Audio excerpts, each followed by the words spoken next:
SA College of Arts and Science. For admissions, please visit sacas.ac.in. இந்த world cup எங்களுக்கு தாண்டான்னு ரோஹித் சர்மா ஒரு பக்கம் செம்ம கெத்தா ஆடினாரு. ஹாஃப் செஞ்சுரியும் அடிச்சிருக்காரு.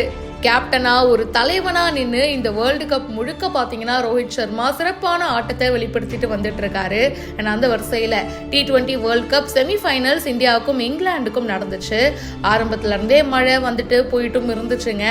ரோஹித் சர்மா ஆரம்பத்துல இருந்தே ரொம்ப பொறுப்போட ஆடினாரு. ஒரு கேப்டனா நல்ல ஸ்கோர் எடுக்கணும் இல்லையா, 39 பால்ல 6 4 2 6 அப்படின்னு சொல்லி ரொம்ப அட்டகாசமா ஆடிட்டு இருக்கும் போது அதில் ரஷீதுடைய பவுலிங்ல அவுட் ஆயிட்டாரு. அப்போதாங்க 50 அடிச்சு செம்மையா கொண்டாடிட்டு இருந்தோம். அதுக்குள்ள பாத்தீங்கன்னா மனுஷன் அவுட் ஆயிட்டு கிளம்பிட்டாரு. அண்ட் சூரியகுமார் யாதவோட சேர்ந்து ஒரு எக்ஸலண்டான பார்ட்னர்ஷிப்பும் கிடைச்சது.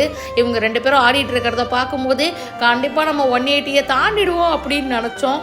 ஆனா என்னங்க பண்றது, ரோஹித் சர்மா அவுட் ஆன உடனே அடுத்தடுத்து விக்கெட்டு போய்கிட்டே இருந்தது.